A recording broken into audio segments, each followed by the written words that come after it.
Sometimes you do things for a lot of reasons in this business, and sometimes you do it because it's just the right thing to do. We're fortunate to have with us Leslie Menichini, Vice President Sales and Marketing with the Rosen Properties. Leslie, welcome. Thank you. Glad to be here. It's hard to talk to you and not get caught up in the enthusiasm for customer service. So if you'll spend just a few moments, particularly on Rosen's attitude toward responsiveness and customer service. Well, Harris Rosen is, as you know, the CEO of Rosen Hotels and Resorts, and he has built his hotels one by one, all 7 of them. They're all in Orlando. And the average associate time that's with him is about 15 years. We have very little turnover.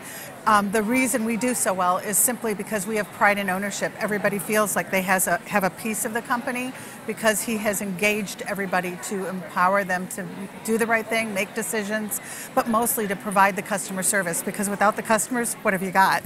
And how does that show up then, this empowerment in customer satisfaction? Oh, well, you see the result is in all the repeat business that we have. The result is in the fact that he's not only one little hotel, but he's 7. The customers love us. The repeat business is absolutely fantastic, but the response to the need of the customer by the associates, it's just so engaging. The customers are amazed by it, the story behind Harris himself, but the love that the associates have for him and the company.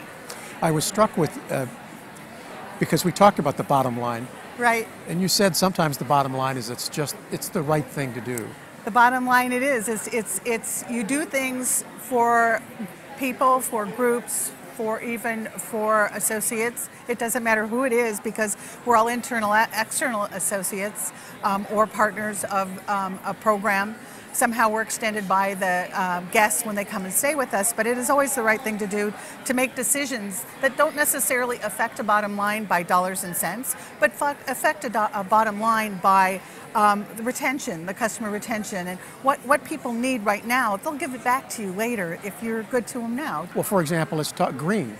Oh gosh. I mean, green is one of those things where you say, I don't know where the bottom line is, I don't know what the ROI is, but it's the right thing to do, I guess. So what are you doing with green? We used to say people were going to be green with envy because of the things that we had naturally. I mean, it was just a thing that Mr. Rosen had not even intentionally started out as the, green initiatives out there, but we are the first recipients of the 2 Palm, which was how they started the Green Lodging Association in Florida. Right. But Shingle Creek alone was built with water chillers system, which is an extremely cost savings factor, but it's what it does is it's going to leave a footprint for our children to come and the industry to come by making sure that we're doing our part, because again, it is the right thing to make sure that we're trying to be as green as possible. We have all the recycling. We do recycle our products inside. It's not just how you save on energy, but it's how you reuse things that are useful. Your garbage is somebody else's treasure, as they say, right?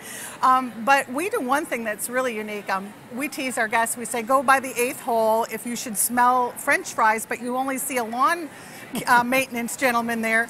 Well, he is actually tooling around in his little maintenance vehicle with recycled oil from the kitchen. So you converted right. So I mean, all the equipment, or maintenance equipment only. So, but that's a lot. That's a big step. Sure. So sure. So do you encourage people, for example, when they come to a Rosen property for a meeting?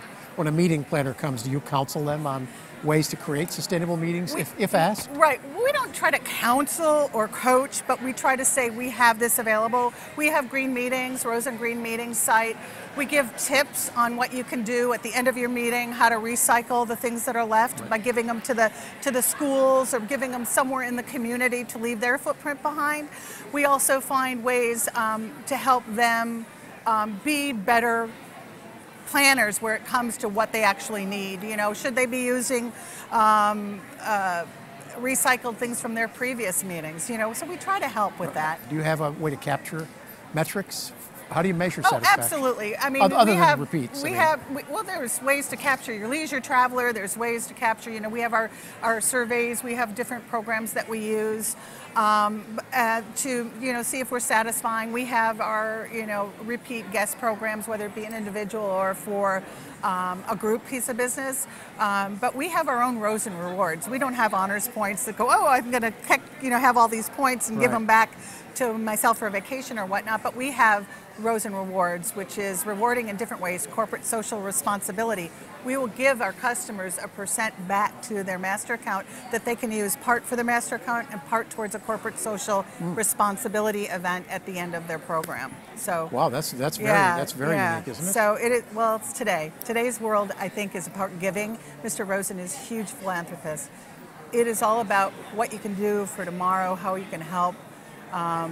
You can't be a me person, and so it's about all of us. So what advice would you give to planners? Are there 2 or 3 things you could tell a planner that they could do better or different from your perspective? Sign quicker. Well, that's fair. That's fair. Sign quicker. Don't think about it so long. Encourage the face-to-face meetings. Encourage, the virtual meetings are great and they're a nice enhancement. And they're wonderful to have webinars, and they're wonderful to do quick little nuggets of truth if we're learning long education points. Very important to our industry. Most of Paul, you and I sitting here today, this will be something we'll remember forever. So, I mean, relationship building is the key, I think. And well, we've heard it from others that there is no substitute for getting together, connecting in that way. And I think a lot about this discussions have been about connecting. Mr. Rosen, I call him my dinosaur. Mr. Rosen does not have a BlackBerry, ladies and gentlemen. He still carries a clipboard. He believes in talking to you and hearing what you have to say and writing it down and committing it to memory. We call it his Clipberry because that is who he is. I mean, it's all about the one-on-one and stopping by and reaching out and touching people in the program. And it's customer service relationship building. That's what our industry started as, and I don't think I ever see it going anywhere but there. Technology is nice, though. Right.